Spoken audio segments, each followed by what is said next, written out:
So Adam, did you get a chance to watch G1 Supercard on your time off last week, or this week? No, no, I have not been able to. I've had And a, you call yourself a New Japan Pro Wrestling fan. You know what? I don't have time for your but excuses. Just this, roll it.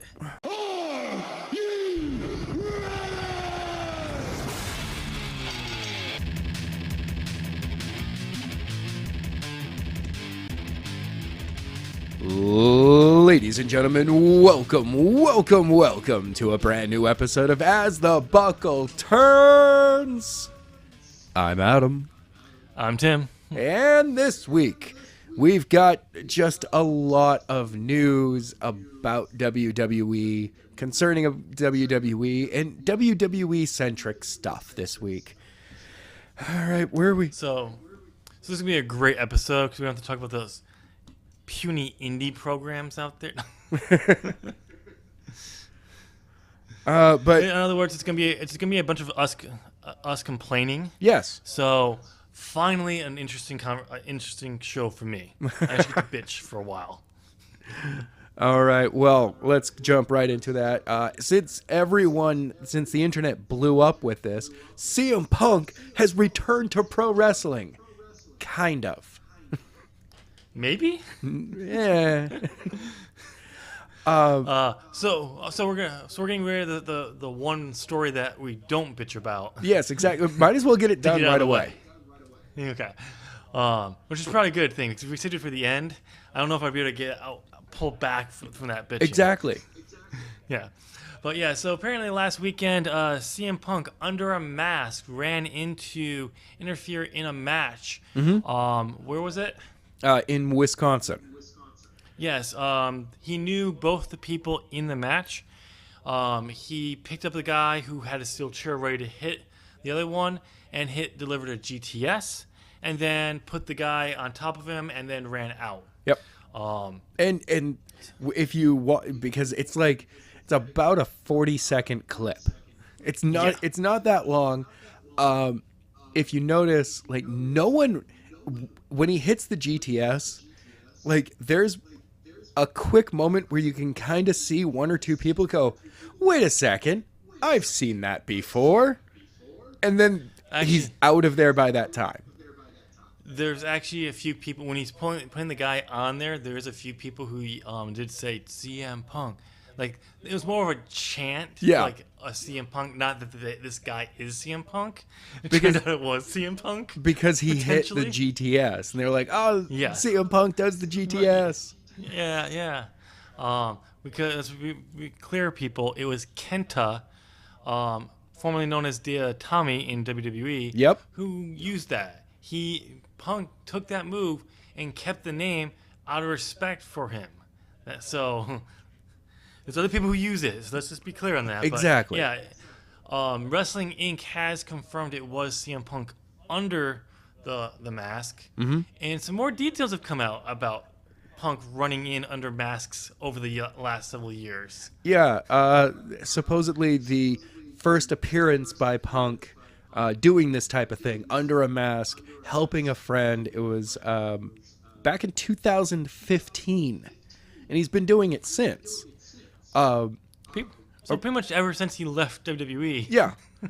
Originally, this was going to be used through Colt Cabana as part of Colt Cabana's Road Diaries. Yeah. But they've since had a falling out. And I'm willing to bet none of that footage is ever going to see the light of day now because of it. No. But it also seems that CM Punk, this is just... I mean, he said this in an interview right after quitting. He said that the only way that he'd be coming back would be in a ninja outfit, coming in to do a spot to help a friend out. And that's what he's been doing ever since. Yep. And people made this connection originally because Punk was in the area doing a signing wearing that same sweatshirt that the guy in the mask had. Right. And it was, like we said, it was Punk. And the reason why he may have done this was because he knew both the guys in the match. And the organization that he ran in from is owned and operated by Ring of Honor's Silas Young, other known as Robert Roode's older brother. Now that they share a mustache. Mustache. But no, and it's believed that this was actually where Punk had his first real wrestling match, like first in front of a crowd. No, his first actual wrestling match trained. Because he did the backyard wrestling for years. Well, yeah. So, but this is where it's rumored, and this building is getting knocked down next month. Yeah. It's a lot of memories for him, so I understand why he'd be like, you know what, I want to do one spot. Yeah, and I know the two guys who were in there, so. And it's the last show in the building ever. Like, there's no more shows going, nothing's going to happen in this building. Nope. After that last weekend, before it gets knocked down. So, it makes sense. Do we still want to see CM Punk back? Absolutely. Apparently, Tony Khan approached CM Punk well before he ever approached Jericho or anyone else about forming another company with a huge money deal on there. Yep. Which Punk clearly turned down. So, will we ever see Punk in a wrestling ring actually as a wrestler? Probably not, but I would love to see him have at least one more match to go out well. It's so weird because there's so many people who, and Punk is one of them, that he has said that he would never come back to wrestling full time. Yeah. And everyone keeps using those words, full time. And I'm like, why wouldn't, after his contract with UFC, because he's still under contract with the UFC. No, he's not. Yes, he is. No, he's not. He has one more fight under contract. No, he doesn't. Dana White has stated they are done with Punk. He actually commentates for a different promotion for MMA now. All right, well, then he's under contract with them. Well, for like we don't know what kind of deal he has with them. So what if when that contract was up, AEW came in and was just like, look, here's a Brock Lesnar style deal for you. You can do 4 appearances a year. 3 matches. We don't care. I don't think he would do that because he was one of the vocal people about when The Rock was doing this. True. And as much as he liked Brock and they got along, from what I've understood, maybe not the best of friends, but they got along. They actually respected each other. Was critical of Brock even then doing it. I think he had a little more understanding with Brock because he liked the guy at the time. For some strange reason. So, but it's just one of those things where it's like, he would not do that. I think if he came back, I think he'd come in and do more than 4 matches. I think he'd do like a run. And that would be like, it'd be like maybe a 6 months run. Maybe here and there over 3 months and then another 3 months with some time off. Definitely wouldn't be working all the house shows or anything like that. So a Jericho style run. Yeah. But only time will tell, but I think he's done. I really do think so too. I would love to see him come in and actually just do something with AEW, not necessarily wrestle. And just do something with them. But please. But I think he's done. Only time will tell if he is, because I think he says he doesn't miss it, but I think he misses it a little bit. He misses it enough to help out friends and do it under a mask, but I don't think he misses being in the ring and getting hurt, potentially getting hurt. Yes. Or working the schedule that really prevents healing. Yeah. Which is the reason why if he came back to a major contract, it would be with AEW. Right. Because they want him, and if he gave them terms of how his work schedule would work, they would meet him in a heartbeat. Oh, probably. Because they apparently need recognizable stars to get a better deal with placement for their television show. Yes, they do. That's one of the rumors. So, but but yeah. Speaking of AEW and TV, I just saw an interview with Tony Khan regarding. Yeah, I saw. I didn't watch it, but I've seen it. Where he has said that he likes the idea, the core idea that ECW had, which was presenting as much different wrestling as possible. Which is why WCW also went over well. Yeah. And yeah, it was just like, truly being an alternative is kind of the mindset that AEW is going to have going into this, which for advertisers actually is going to be a difficult thing, because they're like, no, we're not going to have, these very marketable people. These are professional wrestlers. These are people who this is their job. They sell to an audience that's right there. If you think your TV audience isn't going to be able to handle this, I'm sorry. They work for us. But I mean, at the same time, AEW definitely doesn't have anyone that would be unmarketable to any kind of audience. Yes, that's what the whole point was. Is, let's be honest, the Khan family has a more of a level-headedness that Paul Heyman did not have at that time with ECW. I mean, you have something up your ass when you're begging the network to kick you off the air. But even Paul Heyman said he was kind of out of control at those times. It really does come across as that they were the punk organization. Yep. They wanted to do everything that was against the books. They wanted to do everything that was anti-WWE, anti-WCW. They were just like, no, we're going to be this tiny, shitty little company that suddenly everyone's going to pay attention to. And then the problem was when he tried to expand it, and he couldn't. And it just wasn't doing. Which he could, if you look back at what he was doing, you could have expanded it, not as fast as he was trying to, but because like we said, like they showed different types of wrestling in ECW, and one of the key things that they did was, yes, it was known as the hardcore wrestling promotion, right? Where you had death matches and all that, and that's what drew people in. And then he brought in Rey Mysterio, Dean Malenko, Eddie Guerrero, Chris Benoit, all these people who could actually wrestle, and because Paul Heyman realized the reason why people who were watching the hardcore matches was because you got that sense of brutality that you could get years ago in a normal wrestling match without actually having to have the extremeness of it. So people like the intricacies of the wrestling. Yeah.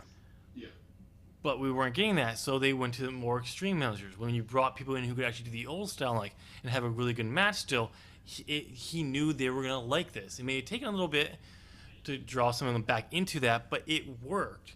And the way you would have done it is you make that more the primary element of ECW, and tone down the hardcoreness some, and you could have expanded the promotion somewhat. Yeah, but the hardcore got hot for them. It's what drew the crowd for them. Yes. So they were like... That was what was... Yeah. That's why you had to do it over a period of time, not as fast as he was trying to do it. Right.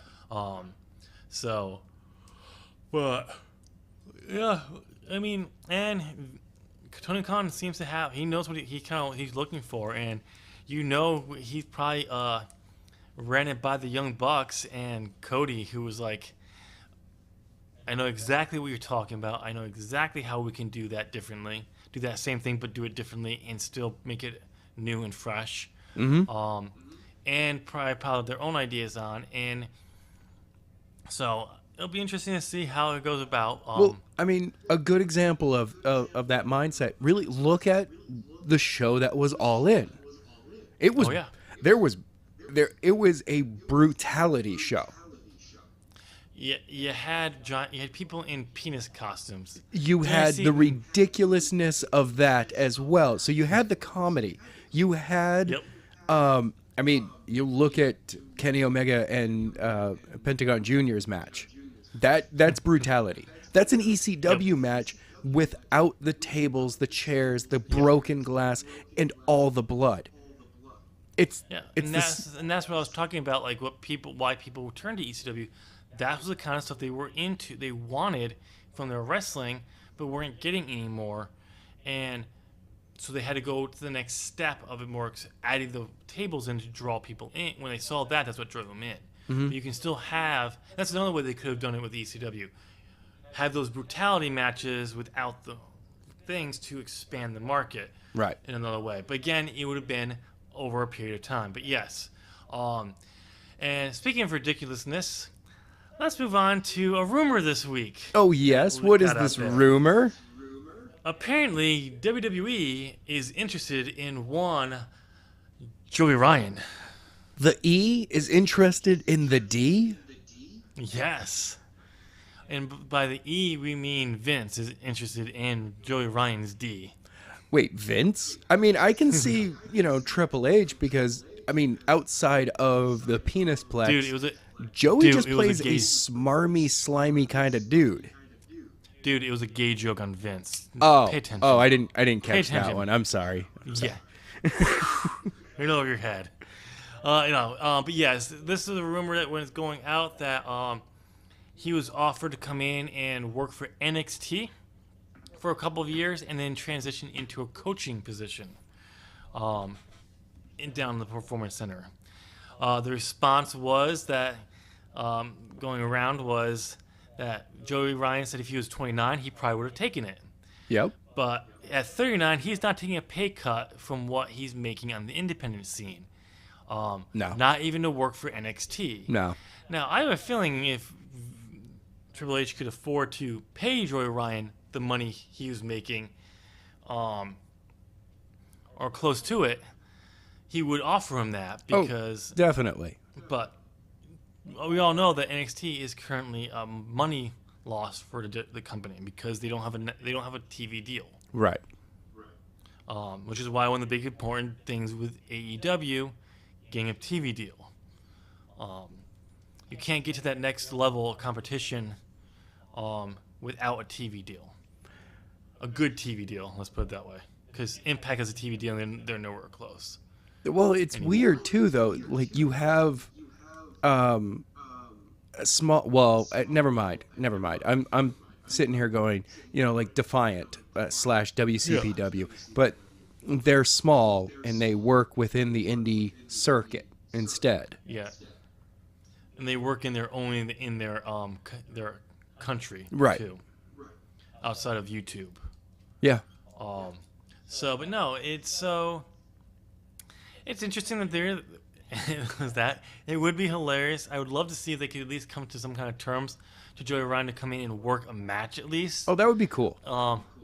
Because you bring him down to Full Sail, and let him just be Joey Ryan for a match or two, you will get this ridiculous reaction. Oh yeah. Even you bring him in to put over someone. I mean, you'll get that reaction, and you'll do a one-off to the NXT fans who are more ingrained in the independent scene. Right, they're the ones looking for the next big thing. They're looking for whoever's not big, on the... Really, it's so funny because to me, NXT really does... It is... We make the joke that it's WWE's version of the independent scene. But at the same time, it really has slowly drawn fans who are purely indie fans into the WWE. To a point. Like they're a number of them are like, okay, but like say younger fans who, they've been handed tapes and they've got older siblings or older cousins that have been like, hey, check out this. They're the ones that are going to like, oh, Aleister Black. He's on the main roster. I'm going to check out the show more.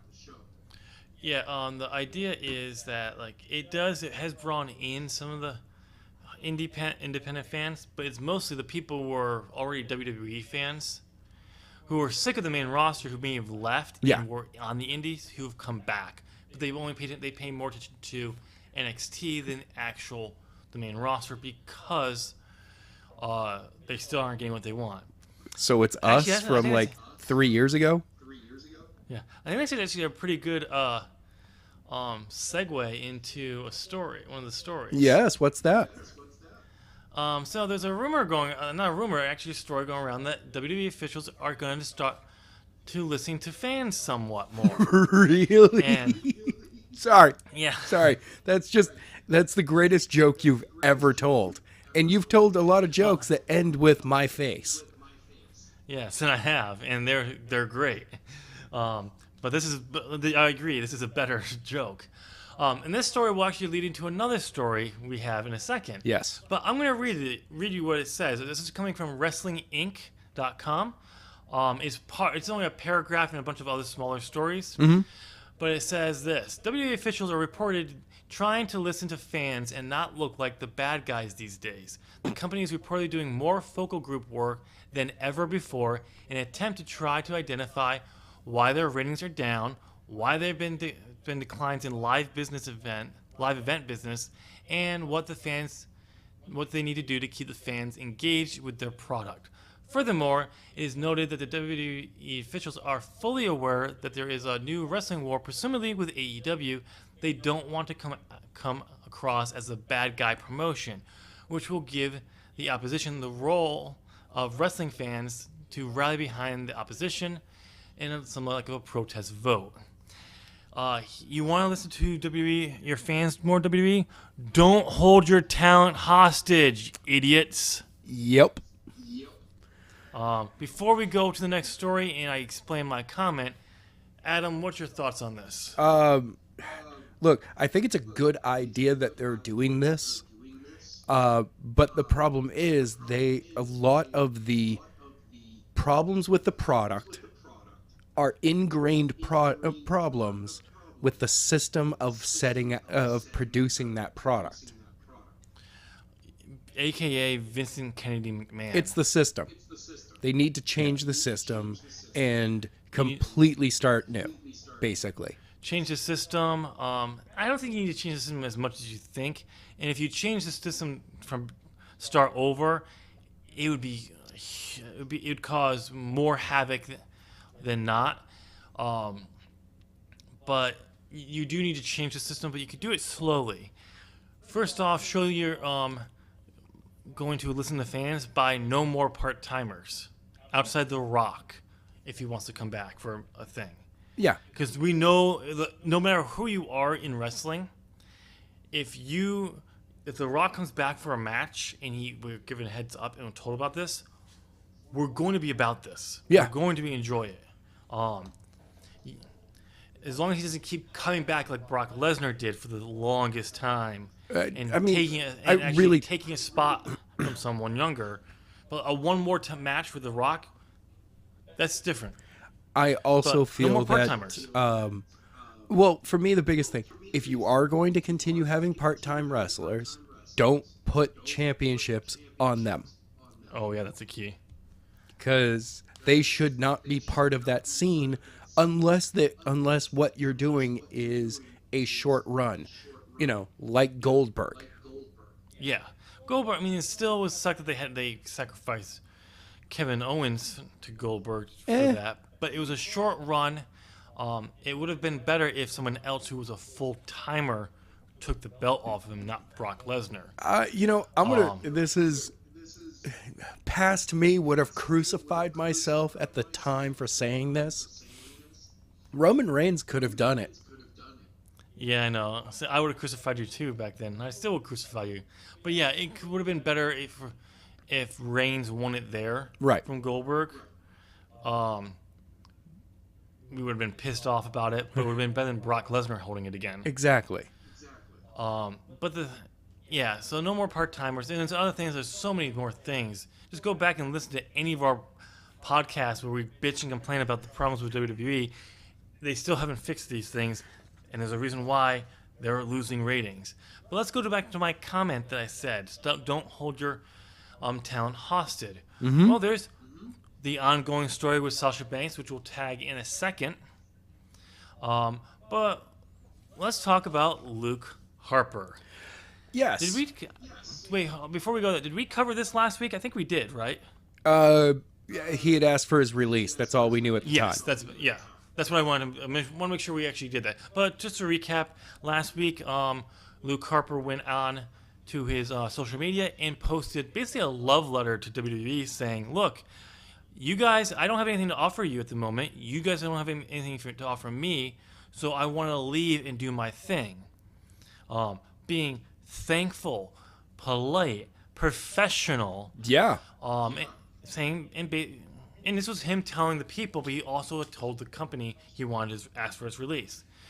Yeah, he's not getting his release. It actually is WWE has a thing when you're under contract with them, and your contract's coming due.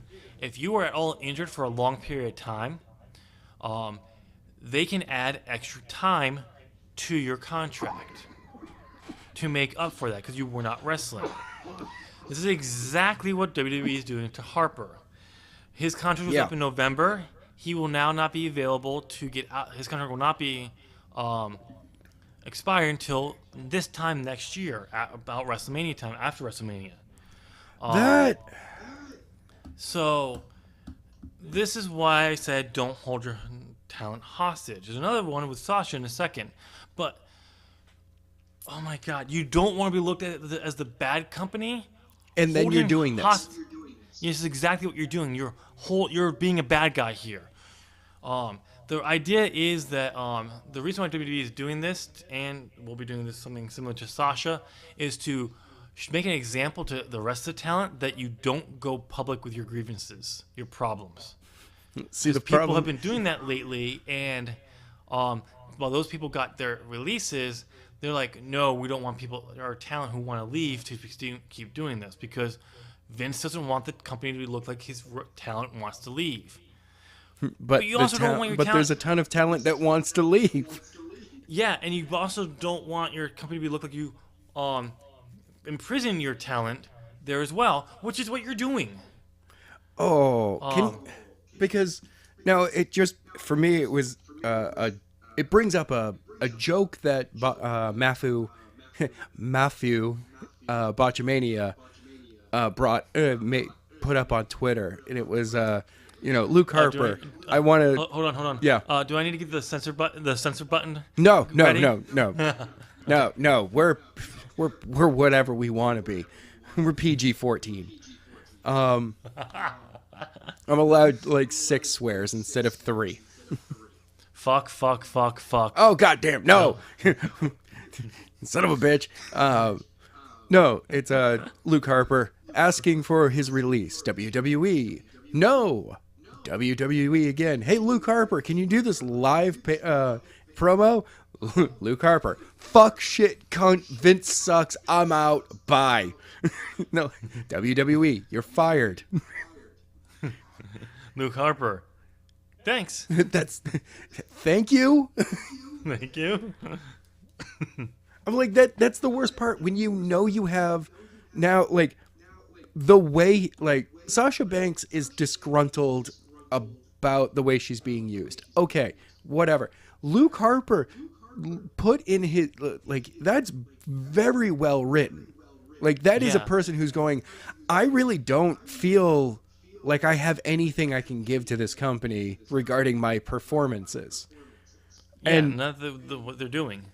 And they're basically have told me that they don't have anything for me to do right now.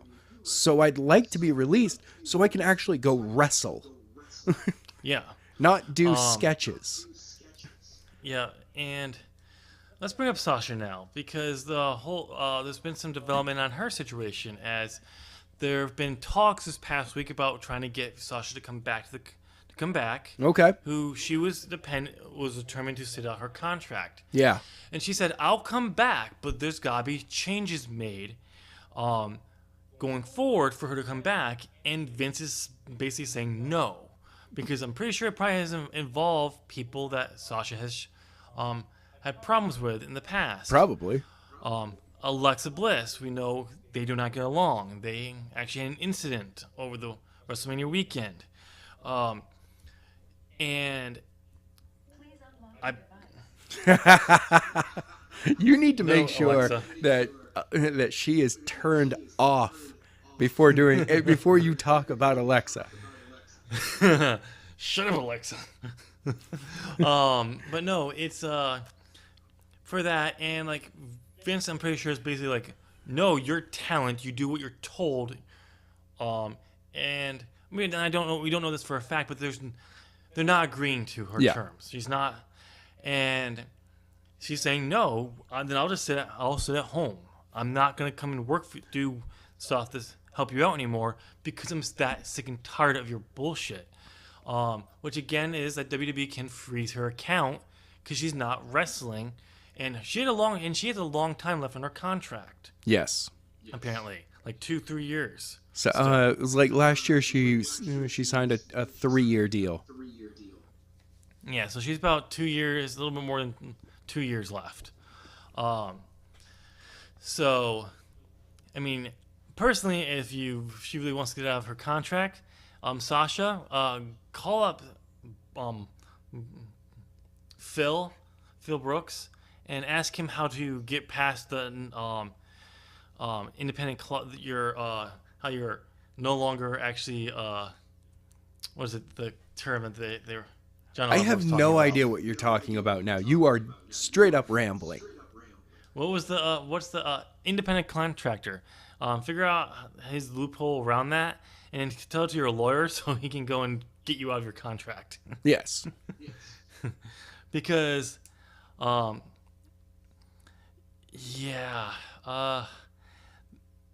have a feeling there's a way out of it. I think she'll eventually get released if she sits at home, but they're gonna try to hold. They're gonna probably keep her on the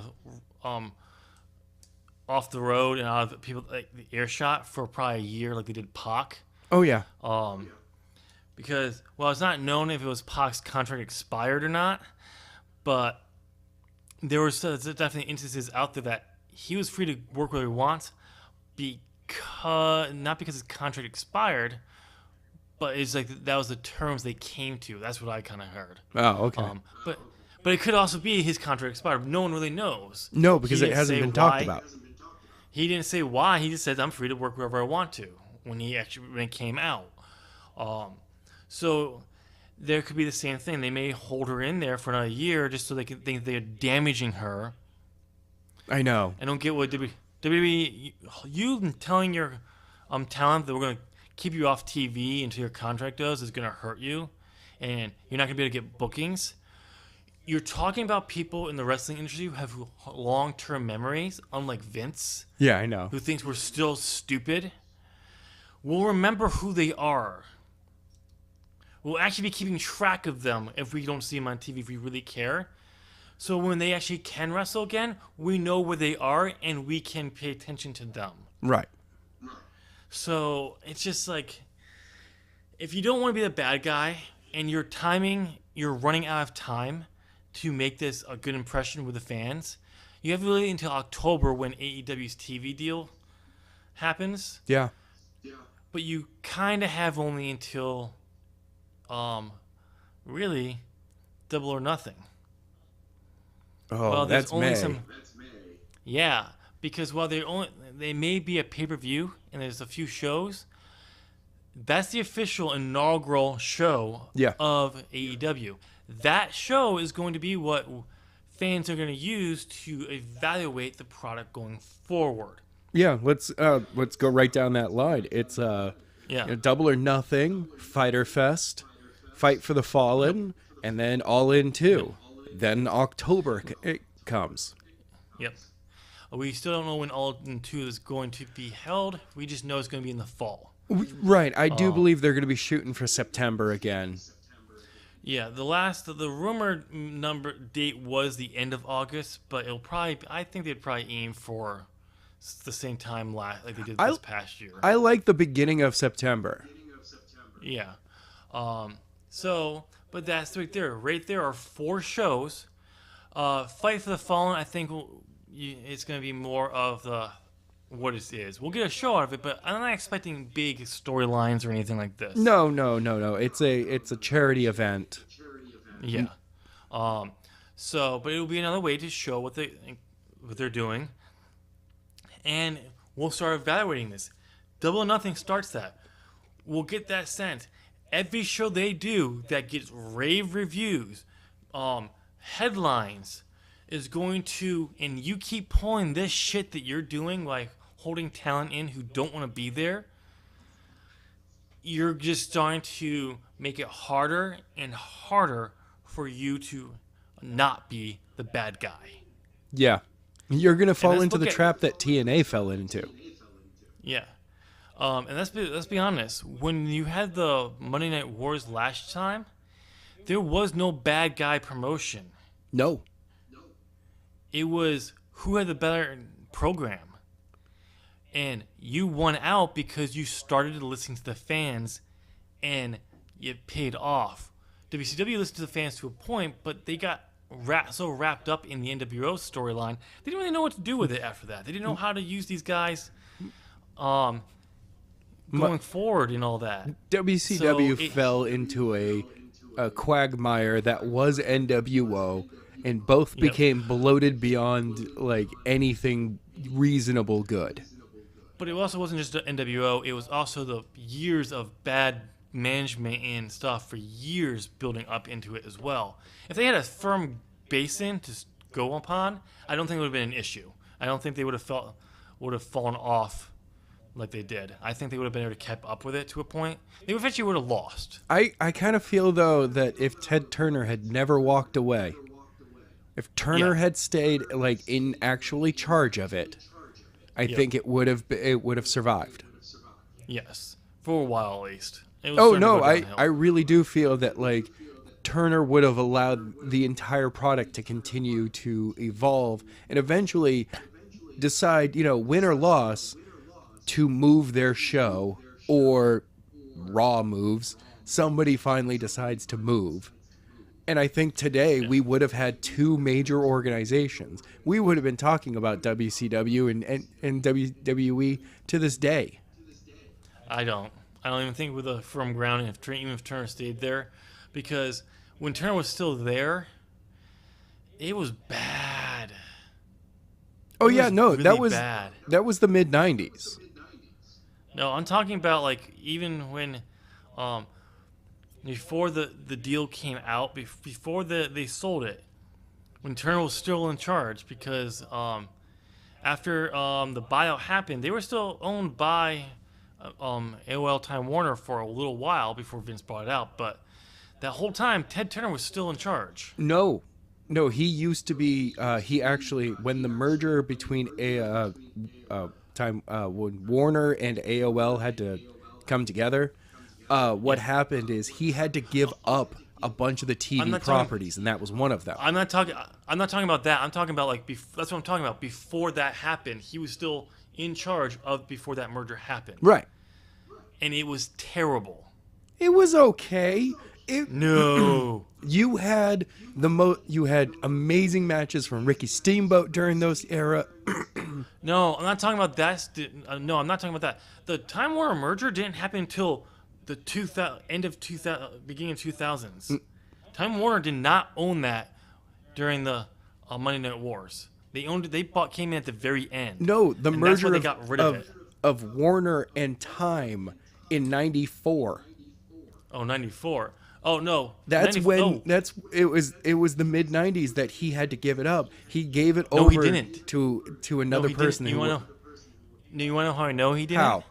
Because Bischoff constantly says in his interviews about the time period when he was running it, he had Ted Turner in his corner. He did, but he had the show was handed over to producers from TBS. Prior to that, Ted still had final say. At this point, he didn't truly have, but he owned everything above them. Ted Turner had full control over that program, and and Bischoff had that connection to Ted Turner to circumvent. Yes, there was more people involved, but Turner still had the power. I'm talking about that dynamic because Bischoff even said when the merger went through and Turner lost his power in the company, he thought he still had that, and that was his downfall. Oh yeah, no, that was when AOL came in. Yeah, but my whole thing was like if even under Ted Turner at the top, still owning everything, it got bad before WWE bought him out. It was terrible. No. And so I don't think it would have. Anyway, let's move on to something else. What else do we have on the news docket? Robert Roode has a very manly mustache. No, we're not going with manly. We're going with glorious mustache. It is a glorious mustache. And his new name is Robert Roode, not Bobby Roode. I kind of like it. I mean, I like it because it's a change. Yeah. He got a singles win for a change. All right, good for him. Used as a heel, kind of going back to his NXT push type. So I'm okay with that. We'll see. It was only one day though, so we'll get to see how long this actually lasts. I know. But if you want to see a funny little skit, go over and check out Wrestle Talk. They like to do a mustache break now, and it's just like do. Just different shots of him and his mustache. I'll check that out. It's hilarious. Well, speaking of new characters, we have a brand new Bray Wyatt, who, by the way, is jacked. Yeah. I don't know. I think this is this Mr. Rogers type thing is going to be the death of him. What do you think? Don't you think? No, I really like this weird Mr. Rogers Pee-wee's Funhouse character. I'm like, this is weird and creepy, and isn't that what we wanted from Bray Wyatt originally? Is weird and creepy? The reason why people who are saying that this is gonna be the death of Bray Wyatt because of this gimmick, they don't get it. They don't understand it in any way, shape, or form. That promo, that whole segment is layered. Yes, you had that surface of him being this goofy, like completely different type character. Yes. But then you had the creepy buzzard, which is not buzzard. No. You get another puppet. I can't remember the name of the puppet. The goth and then chick. You have him. Yeah. So right there shows you a little bit. He then killed himself. A cardboard cutout with a chainsaw. Oh, by the way, there was a great little Twitter tweet out there. Someone sent out there. It's like, thanks, Bray Wyatt. Now I have to go get my daughter a chainsaw for her as a present. And he responded like, I had a chainsaw when I was 10. When I was a kid. Look how good I came out. Yeah, exactly. For me, I'm looking at it. I'm like, this is Bray Wyatt having fun being Bray Wyatt. Yeah, this is like if you go and watch it again. Because I missed it the first time, too. When I first watched it, I was like, what the fuck's going on here? It's something you have to watch a couple of times to really kind of get into what's going on. Wrestle Talk kind of pointed at some of these features out to me, and I watched it again. I'm like, yeah, it's very it's subtle at times. Like, it may have been a little too subtle, which is why a lot of... And we're not talking about just average fans. We're talking about hardcore fans who missed this. Oh, yeah. And I'm a hardcore wrestling fan, and I didn't get it. I probably wasn't paying full attention the entire time, too, or I was just completely shocked by the strangeness. Yeah. But you go back, no, this is layered. This is very layered, and it's going to be a good thing if they don't fuck it up again. Yeah. I mean, next week though, they'll probably completely change the entire thing, and he's doing the Sister Abigail thing again.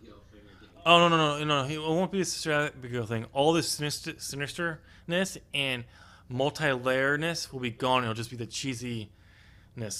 No. Because you know Vince, he's got to have his cheesiness. No. It's actually been a dream of Husky Harris's this entire time. The Bray Wyatt character has only been a manifestation of the Husky Harris character. Yes. I like it. See, that I would love to actually see a story them do. Bring back Husky Harris and find out that Bray Wyatt was not him. It was he was possessed, similar to like Sister Abigail was going to, and have him be Husky Harris for a while, and then have him put him in, but actually good because he can do all the stuff he's learned, but then as part of a storyline, kind of like the demon character, but have him like he can't conquer his one foe, so he has to tap in. He doesn't tap in. He calls back Bray Wyatt. He has to bring in his tag team partner, Bray Wyatt. Who, when Bray Wyatt runs up against something that he can't handle, he calls upon Sister Abigail. It would be funny to see a tag match where it's just like Husky Harris in there. But when he goes to the corner to make the tag, he puts like a hat on, or he just changes his features, and now he's Bray Wyatt. Have different movesets that he constantly changes back and forth with. Drapes the thing over the lace over his head. He's Sister Abigail. It's like Mick Foley. Yeah, that's what I'm saying. Like, yeah, we need a new Three Faces of Harris. Everyone thought he was going to be the new version of The Undertaker. No, that's the new version of Mankind. Yeah. Actually, I can totally see this now. Because, I mean, Mankind first came in, dark, weird, very dark character. Did not get over well. Lost a lot. Well, no, he got over it a little bit, but I mean, he beat The Undertaker, got pushed, but wasn't after the first Hell in a Cell match. That's about it. They just kind of pushed him. They kept pushing him, using him because Vince saw he was worth. But he's like, we're not gonna be pushing him as a top guy. Then they put him with Austin as Dude Love, and then they brought back Cactus Jack. But then they found something with him. Like they made the change for Mankind was when they went from him being dark and mysterious to kind of a comedic character. Somewhat comedic character, but still hardcore. Like still like like his whole feud with Triple H at King of the Ring, and that while still doing the Dude Love stuff. That is, and as a babyface, is what put him over. Like really started to put him over. All right. So, what else do we have on there? If not, I have one more thing. Well, we do have to talk about the first quarter. Okay, that's what I had next on my. There. We need to talk about it, man. Yeah. So if you didn't know, the first quarter for WWE. So apparently we were wrong last week when I mentioned that the fourth quarter. It was the end of the fourth quarter for them. No, it was the end of the first quarter. They actually do a normal. Okay, so it's a normal nowadays calendar. Okay, it used to be. I know it used to be. I swear to God, it used to be. I've heard them say it was a fourth quarter. I've always thought because they constantly talk about ending their year at WrestleMania. Yeah, even company wide. Yeah, but I think maybe they changed it when they put on the stock exchange. Went public. Probably, but. Anyway, we learned a lot of different things. We're eventually getting the next aerization of the WWE Network this year. And they'll be introducing something that the fans have been clamoring for a very long time. A better database? Search database? Come on. Actually, it's not the worst. It's actually pretty good. Have you tried Ring of Honor's? God, look. Terrible. Ring of Honor's website confused me so much one day when I was trying to just like watch a clip from. It was like the clip of a match was on YouTube, but they were like the full version is on the website, and I was like, oh, for free, cool, click. What the hell is this? Where is it? Because that link did not take me directly to it. I have to. Huh? I was confused. I mean, the WWE Network is not that bad. It does definitely need some improves in their searches. Like, if you're trying to search NXT TakeOver or NXT, the first thing that should come up is the last episode that aired. Right. Not one from 3 years ago. No. I'm sorry. No, that's just... It should be for NXT, like, if I'm typing in NXT, it should be the newest available. If I type in WCW, that should go with actually the most viewed. And be like, all right, yeah, I want to check out the highlights and then work into the deep cuts of WCW. But so we'll probably get better. It's basically be a complete repackaging of this, but we'll probably be getting the tiered system that they've been talking about for a while now, which will be different price points, will get you different content, and moving to there'll be a $15 option one that will be perks. That's when we'll probably get that. Maybe we'll finally get what they've been asking fans for literally years since the network launched, about putting on other promotion shows on the network. Like Progress? Yeah. But Vince constantly would go back and forth on it, like, oh no, this is going to be only WWE, because we're like, no, Vince, you want to get some people back to your network? That's how you do it. You get Progress stuff on there. You give them something. You give them an exclusive. Yeah. That's not actually your product. Yeah, it would help you out. But so we're gonna make stuff like that. But Vince McMahon had an interesting conversation and an interesting reason for the first quarter, while the ratings were down 14 and 13% for this first quarter. And he blamed it on the talent absences. I'm sorry. Injury and illness. I'm sorry. That's the reason why. Absences? I mean, well, Brock Lesnar wasn't on the TV. When you have 3 or 4 people out with injury, I mean, really, it was more than that. It was like probably 10. I don't even know. You know, I mean, if you've got 30 or 40 people on your roster for a show, having 10 of them out, that'll definitely hurt you. But then again, especially they have something like 100? Yeah. On the main roster? It's ridiculous. It's ridiculous how many people are essentially officially on the main roster. Yeah. I mean, it's weird. Larry Boffo, Randy Savage's brother, was under contract with WCW and never wrestled for them.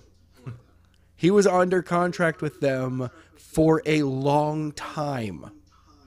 Yeah, paid. He would get free flights out for tapings, and they would never use him. He never even wrestled a dark match. And WWE seems to be doing that right now. They're hoarding talent so much that they're like, well, I mean, we're using what we should for, a TV show, 30 or 40. And that's on like Raw, and 30 or 40 on SmackDown. Then you have a rotation of people for your shows. Having more than 80, that's 20 people that you're just like, well, you're not ever going to be used.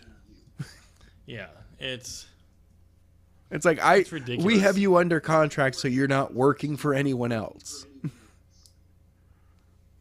Yeah, no, it's just really, why? It makes no sense. I know to do that, and it's just,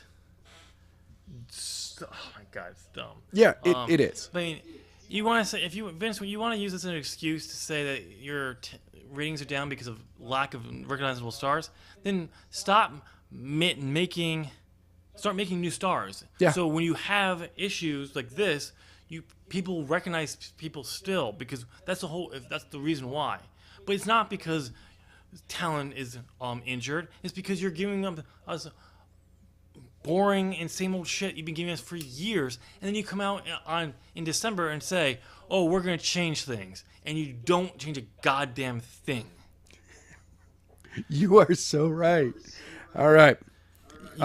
You don't change any fucking thing, and you want to tell us that it's because of people are injured? It's because you're so fucking out of tune with what people want. Yeah. You're showing us the exact same product every single week. You haven't been changing your product. I'm not. Yeah.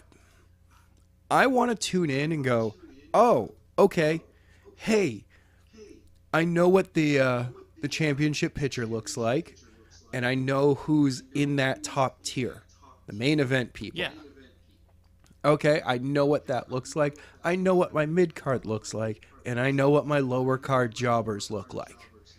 Yeah. The problem is, he's, because of 50-50 booking, made everyone basically just a mid carder. Yep. Except for Heath Slater. He was a jobber. He's oh, star. no, sorry, not him. Tag champion. Wait. Is that Slater? We're going to get Heath Slater? Yeah. Okay, according to Wikipedia, yes. This is only counting people, according to Wikipedia, they have under the WWE roster. How many talent are on the main roster? I did not take 205 Live. I did not take NXT, any of them. Just the names on the Wikipedia site currently that are said main rosters, Raw and SmackDown. And it comes out to be 110 people. Nope, 111 people. 111 people over... Nope, my bad. I was right. 110 people. 110 over 2 shows. That's 55 on each show. Yeah, this includes men and women. Yeah, that's 55 people on each show. So, and just on average, we talk about 20 people a week. Yeah. So yes, of course, having 10 people out in injury on a show is going to ruin your product because you're only giving us 20 out of the 55 you have on the roster. Yeah. And it's just, I want WWE to exceed. I love WWE. I think that for the longest time, they had the best product. Yes. That's changed. Their product sucks. There's a reason why I don't watch. We do a show about wrestling, and I can't bother to turn on to tune in, find it, and watch it because it's so fucking bad. I know. We literally get our notes from wrestling sites because I can't be bothered to. It's not worth my time. We do a fucking podcast on wrestling to do it. But then we have a show like G1 Supercard, and I'm watching it the very fucking next day. Yeah. And watching it, paying attention, not taking notes because I just don't take notes. But you're paying attention to it. Yeah. It's engaging. Unlike someone. I am busy. God damn. So am I. I'm in a fucking master's program. I know. I'm working a 40-hour a week job and trying to run a YouTube channel. Okay? But still, it's just, why bother? Like, that's my question. Why should anyone fucking bother? Because you don't give us what we want. And you say you're going to listen to us, and you don't because what we are telling you, you don't want to do. No. As I said, it's ingrained in the system. It's so ingrained in your 70-year-old mind that this is so cool. No. Vince, when you tell people that you're hip, you know what's cool, you're not hip. No. You're out of touch. Yeah.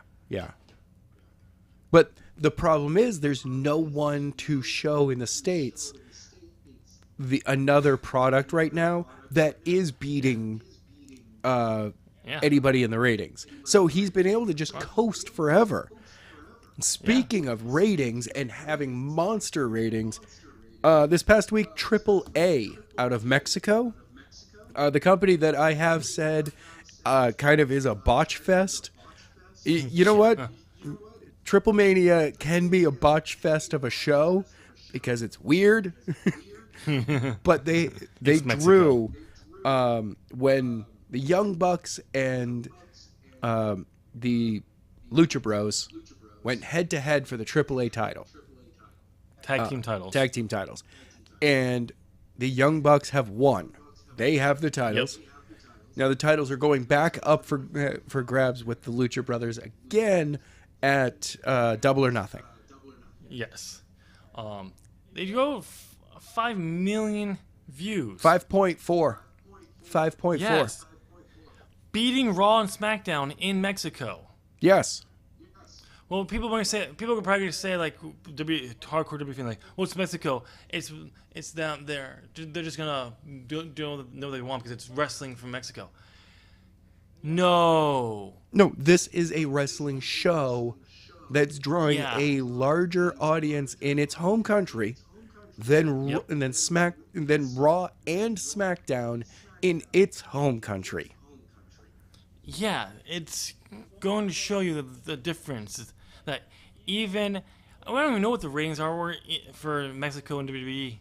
Anyway, but they guarantee you they're not, AAA is beating them. Yeah, it's sad when you have this happen. We make fun of AAA because it can be a botch fest. Oh yeah. But it's one of the bigger promotions down there. It's been lasted for a very long time. It's doing very well for themselves, for their country. They don't do much outside because I don't really see them trying to really do much outside. No, they don't need to. Yeah. They know their marketplace. They know that because they've known the status of their kind of wrestling in the States has been limited to a jobber position or a fill time, right? Because of WWE, where we all know where you get some promotions who recognize it for what it is, in like TNA, even though it wasn't limited to just cruiserweights, it was that we want that style. Yeah, right. We don't need it in every single match, but we still want it. Yeah. It's just Vince just needs to retire. Yes, He's 73 he does. years old. Yes, he does. I'm looking at his Wikipedia page. He'll be 74 in August. Vince, just go retire. Run your stupid football. Run your stupid football league. Yes. You clearly brought that back so you can try to do something mainstream that people will actually look at you, and if it's successful, will look at you and look at you as being a mainstream guy instead of the wrestling guy. So go. You're clearly offended by your own product, your own thing, because you want to be taken serious by the upstart elites. You are billionaires. The guys at the yacht club. Yeah, go run your damn football league. Let your son-in-law, let your daughter, let your son run this company and make it good again, because you are going to ruin it. Well, that's the sad thing is you'd rather fucking ruin it doing it what you want to do than absolutely doing it someone else's way. Right. And fuck you. Okay, on that hot take, I got oh wait, we got one more thing though. Dean Malenko. Man, that was like the perfect way to end it. I know that was totally perfect. And then I looked down and I was like, we forgot about Dean Malenko, who basically said the same thing. Stuck two middle fingers in the air and said, "Fuck you, Vince." I got some more stuff I can say about Dean Malenko. Yeah, so Dean Malenko quit WWE. He was a backstage producer. He focused on tag matches. I'm sorry, Dean, that they wasted your talent in a division that they don't care about. Yeah, I'm sorry. Because we know you can put good matches together. We know you can put good tag matches together. I'm sorry, but this is a big... This just shows the clusterfuck that WWE is letting this guy go. Arn Anderson was the first person. Yep. That was over something stupid. I mean, yes, part of the reason was Alexa Alicia Fox, wrestling drunk. Right. Yes, it's a big thing. That's not okay. I get that. But you're gonna use past differences to finally just get rid of a guy. Fuck you. Now you're getting rid of Dean Malenko, who's was one of the most technically gifted wrestlers ever. Yeah. Who can help put matches together like no one else. Fuck you. Just you're dumb. Oh my god. Dean, please go to AEW. Go somewhere where they'll actually use you and put your talent to good use and your wrestling knowledge to good use. You're good friends with Jericho, I believe. I don't know. I don't know if they're good friends. You know what? At this point, I don't care. Go to AAA, go to TNA, go to New Japan, go to Ring of Honor, go just any place else. Bring your talent there and make yourself a star. Yeah, show WWE what you could be to the business. Right. When you're not so tied down with the dumbest shit. Anyway, as I said at the beginning, ladies and gentlemen, this was going to be a lot of us bitching and complaining this week, and we did just that. But as a disclaimer, all of this bitching and complaining comes from a good place in our heart, because we want the WWE to be better than it is. It's like watching. Fuck it. I'm done. I don't want WWE to be good anymore. No. It's like it's like running into an old friend of yours that you looked up to for years, and then seeing them one time and just being like, "Oh my God, you let everything go. You're not divorced, but you and your wife hate each other right now. Your kids." Yeah. Is one of them peeing in the corner? And you're like, you can be better than this, man. Be better. Oh my. He's like, the other guy's like, this isn't even my house. That's my girlfriend. I'm divorced. It's like, oh, it's even worse than I expected. You're here willingly. Yeah. And the sad thing is, no matter how many times they listen into our conversations on the microphones that are stashed in your office, and apparently my apartment. I guess so. Or they just check it out on YouTube. We'd have more views if they were checking it out. Really, all it takes is one. They can download it through a program. But still, just they won't listen to what the fans have to say. I Triple hope H will listen to a point. I hope these focus groups do actually change some minds and get people to realize what the fans are looking for. This is all we're looking for. We want to see the technical wrestling. We want to see in-ring action again. Really, your sketch comedy show is okay. It's okay. See, the thing is though, it's not that there are people in this business that think what we're doing is good. No, it comes down head and shoulders to Vince McMahon, and there are people who are his number one guys, like what's his name, with his racist tooth, Kevin Dunn. Kevin Dunn, yes. Damn you, Kevin Dunn, and your fucking racist tooth and homophobic tooth. That's the other tooth. I know. That's why I said the other tooth. Oh, both of them. Okay, good. Yeah. But like who are just giant fucking yes men who. Because that's what Vince wants. He doesn't want people to challenge him. He wants yes men. Yeah. And that's not how you improve. I hope that here's what I kind of hope that when they move to Fox and these new contracts are up and their ratings continue to tank, Fox is going to come in like, you're changing shit. You're changing everything until you get it. And if you don't, we're going to pull your contract, or we're going to push for Vince to step down and put Triple H in charge of at least in charge of the product. They're like, we're not gonna put the show out until these changes are made. Yeah, we will not air you until the changes are made, and we will hold you to your 5-year contract. You're not gonna get paid for this contract either because you're not giving us what we want. Yeah. And guess what? We cancel your product, and we cancel your show. Guess what? We can hold hold your show for 5 years. Yeah. Yeah. Oh, sorry. Until either you give us that, or we can just say, even if we don't hold it there, and you want to go find another contract.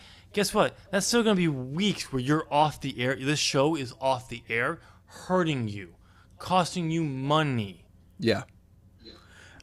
Maybe that will finally wake up Vince, because that's all it seems like matters to him. It's money, because it's the only fucking reason why he goes to Saudi Arabia shows. Yeah.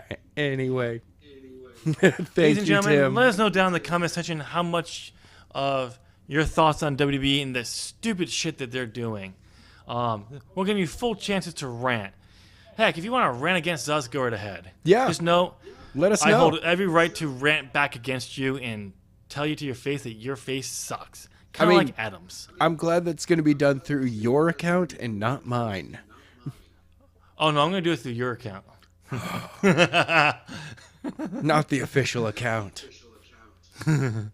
But on your way down there, you've listened to this us bitch and complain for over an hour. Yeah. Go ahead and give us a thumbs up. You know you're liking what you're hearing. While you're right there, go ahead and subscribe. Ding.